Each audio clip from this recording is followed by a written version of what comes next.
ये तुम्हारा अहंकार ही है जो हम सबका विनाश करेगा। अभी भी समय है, सुधर जाओ।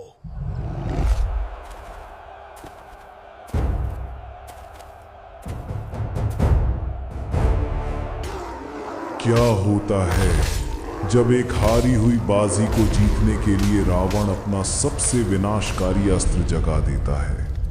एक ऐसा योद्धा जिसे जगाना प्रणय को निमंत्रण देना था। लंका का युद्ध अंतिम चरण में था। रावण अपनी हार सामने देख रहा था। तब उसे याद आया अपना वो भाई जो 6 महीने सोता था। एक ऐसा महायोद्धा जिसे नींद से जगाना साक्षात मृत्यु को निमंत्रण देना था। आज से लगभग 8000 वर्ष पहले त्रेता युग में जब श्री राम की वानर सेना और रावण के राक्षसों के मध्य भयंकर संग्राम छिड़ा हुआ था, तब रावण पराजय के कगार पर आ पहुंचा था। उसके सभी प्रमुख महारथी हनुमान, लक्ष्मण, अंगद, नल, नील और अन्य वानर व भालू योद्धाओं के हाथों वीर गति को प्राप्त हो चुके थे। तब रावण ये भली भांति जान चुका था कि वानर सेना को दुर्बल समझना उसकी सबसे बड़ी चूक थी। अपने सभी वीर योद्धाओं को खो देने के पश्चात उसने अपने अनुज कुंभकर्ण का स्मरण किया, परंतु उस क्षण कुंभकर्ण अपनी गहन निद्रा में लीन था। इसका कारण ये था कि जिस समय वह ब्रह्मा जी की तपस्या कर रहा था, तब तपस्या के पूर्ण होने पर उसने ब्रह्मा जी से इंद्रासन के स्थान पर भूलवश निंद्रासन मांग लिया।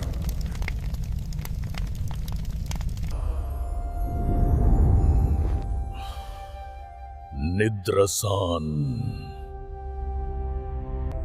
तत्थस्तु।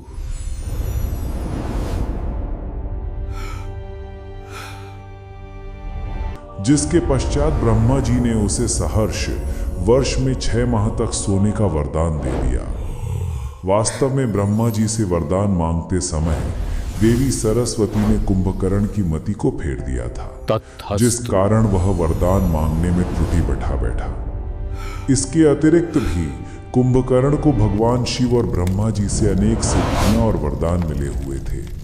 वह एक अत्यंत बलशाली योद्धा था जिसने पूर्व में कई देवताओं को भी रण में पराजित किया था। इसके पश्चात रावण के सभी सैनिक कुंभकर्ण को उसकी गहरी निद्रा से जगाने के प्रयास में लग गए। बहुत समय पश्चात जब उसकी निद्रा भंग हुई तो वह अत्यंत क्रोधित हुआ और उसने समय से पूर्व जगाने का अभिप्राय पूछा, जिसके बाद रावण स्वयं उसके समक्ष आया और कुंभकर्ण को सारी व्यथा सुनाई। ये सब सुनकर कुंभकर्ण रावण पर अत्यंत रुष्ट हुआ और उसे बहुत भला बुरा कहा। ये तुम्हारा अहंकार ही है जो हम सबका विनाश करेगा। अभी भी समय है, सुधर जाओ। तदुपरांत रावण ने भी कुंभकर्ण को भ्राता होने का वास्ता दिया, जिसके बाद कुंभकर्ण ने भी भाई होने का धर्म निभाने के नाते रावण का साथ देने का निश्चय किया और वह रणभूमि में कूद पड़ा।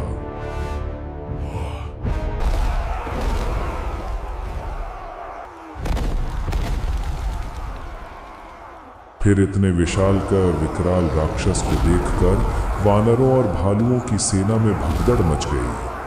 कुंभकर्ण को अपनी ओर आता देख सभी भय से भागने लगे। तब वानर सेनापति अंगद ने वानर और भालू सेना को फटकार लगाई और उन्हें रणभूमि से पीठ दिखाकर ना भागने का परामर्श दिया, जिसके बाद वानर व भालू सेना में अपार उत्साह का संचार हुआ और वे कुंभकर्ण के समक्ष युद्ध के लिए डट गए। फिर कुंभकर्ण ने रणभूमि में प्रवेश करते ही वानरों और भालुओं को अपने पैरों तले कुचलना आरंभ कर दिया। वह उन्हें निर्दयता से मारने लगा। कितनों को उसने अपने हाथों से ही मसल डाला और कितनों को तो उसने अपने दांतों से ही चबा लिया।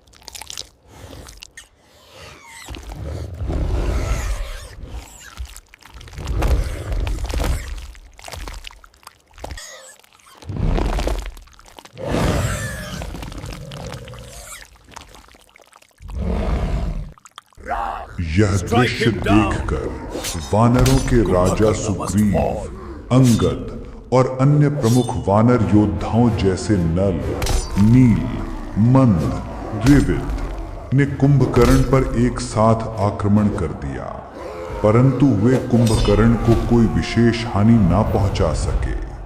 कुंभकर्ण ने उन्हें एक ही प्रहार में बहुत दूर फेंक दिया। इसके बाद कुंभकर्ण वानर और भालुओं की सेना का उपहास करने लगा और उन्हें कायर कहकर पुकारने लगा, जिसके पश्चात उसके सामने भालुओं के राजा जामवंत जी आ खड़े हुए और फिर उन्होंने वायु में उछलते हुए कुंभकर्ण के मुख पर केवल एक मुट्ठी प्रहार किया, जिससे कि कुंभकर्ण भूमि पर धराशायी हो गया।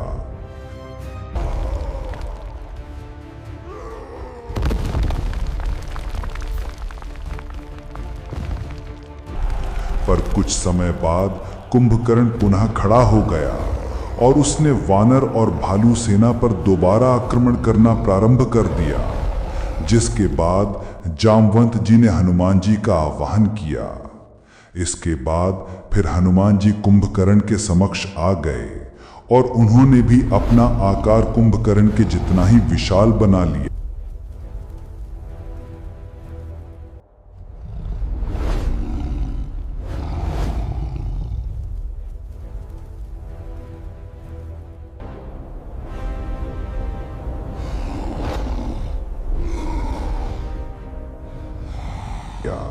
और फिर कुंभकर्ण पर टूट पड़े। हनुमान जी ने कुंभकर्ण के ऊपर मुक्कों की वर्षा आरंभ कर दी, जिससे कि कुंभकर्ण भूमि पर गिर पड़ा और बुरी तरह से आहत हो गया। फिर कुछ देर बाद कुंभकर्ण पुनः खड़ा हो गया और उसने अपने संपूर्ण शक्ति लगाकर भगवान शिव से प्राप्त अपने मुख्य अस्त्र शूल से हनुमान जी पर प्रहार कर दिया। उसने शूल को सीधे हनुमान जी की छाती में ही घूंट दिया, जिससे कि हनुमान जी पूर्ण रूप से घायल हो गए और भूमि पर गिर पड़े। इसके बाद कुंभकर्ण जोर जोर से अट्टहास करने लगा।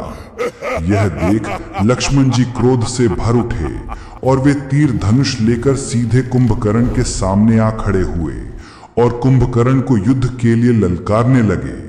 जिसके बाद कुंभकर्ण ने दोबारा से ठहाके लगाना शुरू कर दिया और कहा कि तुम अभी बालक हो, तुमसे युद्ध करके मैं अपना समय व्यर्थ नहीं करना चाहता। अपने ज्येष्ठ भ्राता राम को भेजो, मैं उन्हीं से युद्ध करूंगा और उनका अंत भी। इतना सुनते ही लक्ष्मण जी क्रोधित हो उठे और उन्होंने कुंभकर्ण पर बाणों की वर्षा कर दी, लेकिन इन बाणों का कुंभकर्ण पर कोई प्रभाव न हुआ और फिर कुंभकर्ण जोरों से ठहाके लगाने लगा और लक्ष्मण समेत श्री राम का भी परिहास करने लगा। जिसके बाद हनुमान जी को चेतना आई। फिर उन्होंने अपने सीने में से उस शूल को बाहर निकाला और उसे तोड़ दिया और फिर दोबारा से कुंभकर्ण पर टूट पड़े। फिर हनुमान जी ने भी कुंभकर्ण को अपने मुक्कों और गदा के प्रहार से बुरी तरह घायल कर दिया, जिसके बाद कुंभकर्ण एक बार फिर भूमि पर गिर पड़ा, लेकिन कुछ समय बाद वह पुनः खड़ा भी हो गया। यह देख हनुमान जी फिर से कुंभकर्ण पर आक्रमण करने ही जा रहे थे कि उन्हें श्री राम ने रोक दिया और हनुमान जी को विश्राम करने की आज्ञा दी। वास्तव में हनुमान जी या किसी भी अन्य महान योद्धा के प्रहारों से कुंभकर्ण केवल मूर्छित हो सकता था, परंतु उसका वध संभव नहीं था, क्योंकि सत्य यह था कि कुंभकर्ण अपने पिछले जन्म सतयुग काल में हिरण्याक्ष था, जिसका संहार श्री विष्णु के तीसरे अवतार वराह अवतार ने किया था और ठीक उसी प्रकार उसके इस जन्म में भी उसका वध श्री विष्णु अवतार के हाथों ही होना निश्चित था और यह रहस्य श्री राम भली भांति जानते थे। फिर यहाँ कुंभकर्ण वानरों और भालुओं की सेना का संहार करने में पूरी तरह से लगा ही था कि स्वयं श्री राम वहां आ गए और फिर उन्होंने कुंभकर्ण का ध्यान अपनी ओर आकर्षित किया। श्री राम को अपने समक्ष देखकर कुंभकर्ण ने विचार किया कि अब युद्ध को और लंबा खींचना उचित नहीं होगा, सीधे राम का अंत करके युद्ध को समाप्त कर दिया जाए और फिर वह श्री राम की दिशा में बड़ी तीव्रता से दौड़ने लगा। कुंभकर्ण को तेजी से अपनी ओर आता देख श्री राम ने सबसे पहले तो एक अत्यंत शक्तिशाली बाण से कुंभकर्ण पर एक बड़ा प्रहार कर उसे भूमि पर गिरा दिया। इसके बाद श्री राम ने दूसरे प्रतापी बाण से उसके कवच को छिन्न भिन्न कर दिया। फिर तीसरे बाण से उसकी एक भुजा को उसके शरीर से विलग कर दिया, जिसके पश्चात श्री राम ने अपने दो शक्तिशाली बाणों को एक साथ संधान करके उसके दोनों पैरों को ही उखाड़ फेंका और अंत में कोदंड नामक अपने महाशक्तिशाली बाण से श्री राम ने कुंभकर्ण का मस्तक उसके धड़ से अलग कर दिया। और इस प्रकार से कुंभकर्ण का अंत हुआ और वह वीर गति को प्राप्त हुआ। इसके बाद संपूर्ण वानर और भालुओं की सेना में हर्ष की लहर दौड़ पड़ी, क्योंकि उन्होंने एक बहुत विशाल विजय प्राप्त की थी। तो यह था हनुमान जी के साथ कुंभकर्ण के युद्ध का संपूर्ण वृत्तांत। तो यदि वीडियो अच्छी लगी हो तो एक लाइक अवश्य करें और साथ ही चैनल को सब्सक्राइब भी। जय श्री राम, जय हनुमान।